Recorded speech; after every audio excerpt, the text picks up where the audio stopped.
नमस्कार, मैं हूं आपके साथ अनुष्का राय और आप देख रहे हैं इंडिया समाचार।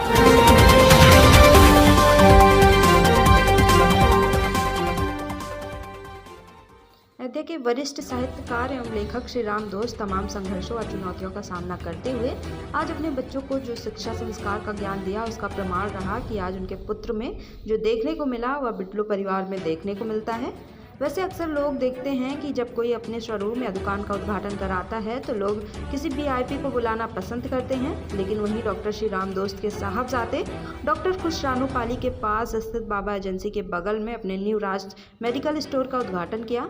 उस बच्चे ने किसी वीआईपी को ना बुलवाकर अपने आदर्श पिताजी के हाथों से फीता कटवाकर दुकान का उद्घाटन कराया। सुनिए श्री राम दोस्त के संघर्षों और कुछ खुशियों के पल। अयोध्या से रिपोर्टर नीरज श्रीवास्तव, कैमरामैन कार्तिक श्रीवास्तव के साथ। न्यू बाबा एजेंसी के बगल हमारे न्यू राज मेडिकल स्टोर और नर्सिंग होम दोनों खुले हुए हैं। जो हमारे बीच में डॉक्टर श्री राम दोस्त, चूँकि एक अच्छे कवि हैं, समाजसेवी हैं और अच्छे राइटर हैं, तो मैं इनसे भी बात करूँ उससे पहले थोड़ा परिचय में दे रहा हूँ। बहुत ही संघर्ष किया उन्होंने और उस परिवार के साथ, जिस परिवार में को उन बच्चों को 5-5, 6-6 बच्चों को पालना और बहुत ही संघर्ष के साथ आज इस मुकाम पहुँचे हैं जहाँ पर आपने एक स्कूल भी खोल रखा है, आज नर्सिंग होम खोल दिया है, मेडिकल स्टोर भी चल रहा है। तो बच्चों को जो है इसके साथ जिस तरह से इन्होंने अपना जो है समय दिया है, उनको जिस तरह से संस्कार दिया है, उसके जीते जागते प्रणाम है हमारे डॉक्टर श्री राम दोस्त जी। और सबसे बड़ी बात है कि यहाँ पे आज चूँकि आप जब यहाँ पे अयोध्या में आए हैं तो एक इनका क्लिनिक चल रहा था, उसी क्लिनिक के सहारे आज इन्होंने इस मुकाम पहुँच चुके हैं। तो मैं सबसे पहले जानना चाहता हूँ सर, आपका इंडिया समाचार में स्वागत है। सर, ये चीज़ जानना चाहता हूँ कि आज आप इस नर्सिंग होम को खोलने के उपरांत कैसा महसूस करें, क्योंकि जिस तरह से आपने संघर्ष किया और उस संघर्ष के प्रमाण है कि किस तरह से आपने इस मुकाम पहुँचे हैं और बच्चे भी आपको इस तरह से हैं कि जो आपके पसीनों पर चलते हुए आज यहाँ हैं, तो क्या कहना चाहेंगे सर? बहुत बहुत धन्यवाद आपको। देखिए, जीवन में संघर्ष, उतार चढ़ाव ये तो लगा ही रहता है। हमने जितना भी हमसे जीवन में बना, राजनीति भी की, लोगों की सेवा भी की, होम्योपैथिक दवाखाना हमने किया, स्कूल भी किया, कोचिंग भी पढ़ाए, बच्चों को मुफ्त में भी पढ़ाए। और एक बार यहाँ पर कर्फ्यू लगा हुआ था फैजाबाद में और अयोध्या में नहीं, हाँ, में तो हमको लगा कि यार वहाँ पे लोग भूखे होंगे, 7-8 दिन हो रहा था, तो हम ठेला लेके निकले और पूरे अयोध्या में घूमे। तो मेरे साथ 10-5-6 लोग और साथ हो गए। जब आप कोई भी अच्छा काम करोगे तो कुछ लोग बाद में साथ में लग जाते हैं। तो साहब आप समझ लो कि खूब उसमें आटा और गेहूँ और चावल और ये वो सब मिलने के बाद जो है तो उसको फिर वहाँ हम लोगों ने उसको डिस्ट्रीब्यूट किया। तो बड़ा अच्छा लगा। लोग ऐसी झोली फैला के आए, मालूम पड़े 7 दिन से उनके पास खाना नहीं था। तो बहरहाल कहने का मतलब ये कि हमसे जो बना ज़िंदगी में, हमने अच्छे काम करने की कोशिश की। एक चीज़ और जानना चाहूँगा कि चूँकि आपका बालक, आप चूँकि उद्घाटन हुआ है तो बड़े वीआईपी जा सकते थे, बड़े अच्छे जो है सम्मानित व्यक्ति आ सकते थे, लेकिन बच्चे ने आपको सम्मान चुना, उसका क्या कारण है कि उसने यहाँ से उद्घाटन कराया? कैसा महसूस हुआ होगा? कि बड़ी ऊँची बात आप कर रहे हैं साहब, और मैं चाहूँगा कि इस पर बहुत ध्यान दीजिए जो मैं बोल रहा हूँ। ये कि लड़के ने कहा कि पापा आपको उद्घाटन करना है, तो हमने कहा कि उद्घाटन मैं करूँगा, मैं तो तुम्हारा पिताजी हूँ, उद्घाटन करूँगा तो लोग कहेंगे लो बाप से उद्घाटन करा लिया, कौन बड़ा भारी काम कर लिया। और बड़े बड़े लोग हैं यहाँ, नेता हैं, पनेता हैं, क्या नाम से, किसी बुलाओ, डीएम बुला लो, और नहीं तो यहाँ के जो वो हैं उनको बुला लो। तो किसी को बुला लीजिएगा तो उनसे तुम्हारी जान पहचान बढ़ेगी, हो सकता है वो कुछ दान दक्षिणा भी दे जाएँ। तो दान नहीं, आप ही करोगे। तो मैंने आज यहाँ का उद्घाटन किया, रिबन काट के उद्घाटन किया। और मैंने इसके पीछे आपका संस्कार है, फैमिली बैकग्राउंड जो है, क्योंकि आपने संस्कार दिया। नहीं तो मैं थोड़ा सा ये बताना चाह रहा था कि जब वो किया तो मुझको एक पौराणिक कथा याद आ गई।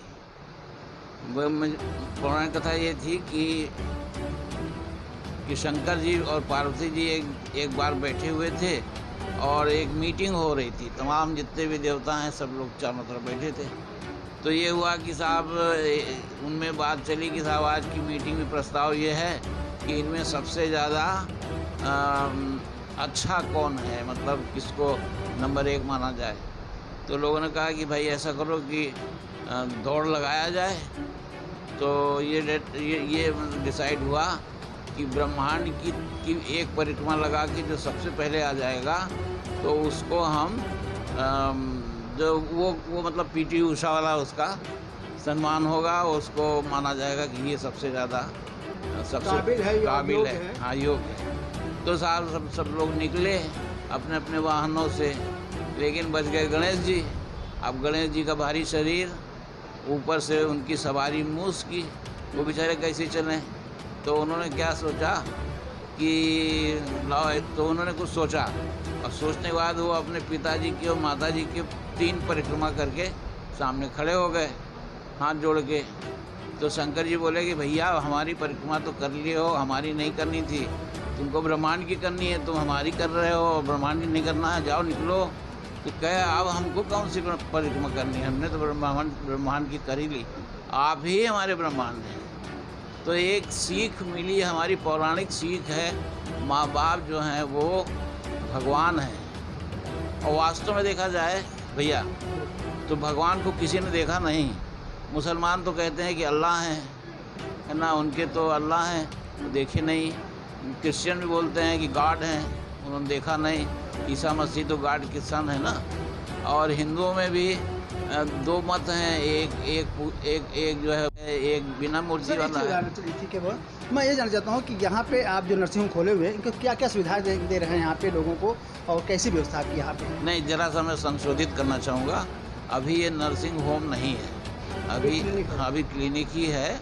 हाँ, हमारा आशीर्वाद है कि यहाँ नर्सिंग होम भी खुले, तो अभी उसके लिए अभी कहीं ज़मीन ढूंढी जाएगी और फिर अभी तलाशा जाएगा। ये जो है क्लिनिक, क्या क्या सुविधा आप देंगे पेशेंट? यहाँ पर कोशिश की जा रही है, मतलब हमारा हमको मालूम है कि एक यहाँ पे लेडी डॉक्टर को रखा जाएगा और एक जेंट्स डॉक्टर को रखा जाएगा। तो मतलब एक टर्न पे होंगे, कोई सुबह होगा कोई शाम होगा, जैसा भी हो। लेडीज स्त्री रोग विशेषज्ञ? हाँ, तो दोनों ही क्वालिफाइड डॉक्टर होंगे, यानी सम डिग्री होल्डर होंगे, चाहे वो MBBS हो, चाहे BMS हो, चाहे जो भी। और शायद मैं भी 1-2 दिन यहाँ बैठूँ, क्योंकि मैं जब यहाँ अभी भी आया तो मैंने देखा मेरा भी नेम प्लेट लगा हुआ है। तो हो सकता है 1 आध घंटा 2 घंटा हम भी हफ्ते में 1 दिन 2 दिन बैठे, तो बहरहाल यहाँ पे ये सेवा होगी। और कुष्ठ का जो पुराना दवाखाना है तो वहीं चलेगा। यहाँ पे ये डॉक्टर्स देखेंगे और ये कुछ पैसा लेके देखेंगे। बच्चों से कहूँगा कि वो अपने माँ पिताजी को भगवान से कम मत माने। भगवान दूसरे नंबर हैं, माँ बाप पहले नंबर हैं। माँ बाप को तो आदमी देखता, भगवान को कोई देखवे नहीं करता। एक चीज़ और पूछेंगे, छोटे में आ जाइए। आज लोग युवा वर्ग जो है अपनी माँ बाप को वृद्धाश्रम छोड़ देते हैं। हाँ।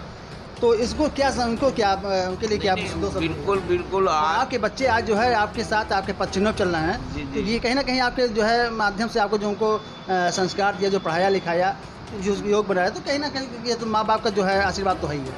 नहीं, वो तो सही है, लेकिन यही तो मैंने आपको बताया कि आज का जो ये कार्यक्रम हुआ, जो हमने फीता काटा, तो वो आप समझ लो एक क्या बोलते हैं, नमूना क्या बोलते हैं, एग्जाम्पल दिया आपने। एग्जाम्पल अंग्रेजी बोलते हैं, हिंदी में क्या बोलते हैं, नसीह। चलिए, खैर, तो आज मैं देख रहा हूँ कि हमारे डॉक्टर श्री राम दोस्त साहब यहाँ बैठे हुए हैं, जिन्होंने आज है उस जगह पे पहुँच करके लोगों को जो एक समाज सेवा की भावना से काम कर रहे हैं। तो इनका सुझाव है लोगों को कि जो यहाँ पे आते हैं, चूँकि इनका बच्चा जो है लव नाम है उसका, कुश जी, तो यहाँ के जो कुश जी हैं वो हमेशा गरीबों की मदद करते हैं और जो पेशेंट देखते हैं उनको सुविधा भी देते हैं। तो निश्चित है कि आज इसका किराया बहुत ज़्यादा होगा, मेन रोड में है, मेन मार्केट में भी है, तो कहीं ना कहीं उन गरीबों के लिए भी एक सुझाव था डॉक्टर श्री राम दोस्त साहब से, तो वो भी है कि यहाँ गरीबों के लिए मदद करेंगे। ऐसे लोग जो है जो असहाय हैं, अति निर्धन हैं, उनके लिए भी कहीं ना कहीं रहेंगे। तो ये हमारे बीच में डॉक्टर श्री राम दोस्त साहब ने जो एक मिसाल कायम किया है और जो एक इस तरह से कार्य किया है, उसके लिए बधाई के पात्र हैं। मैं अयोध्या से नीरज शाह।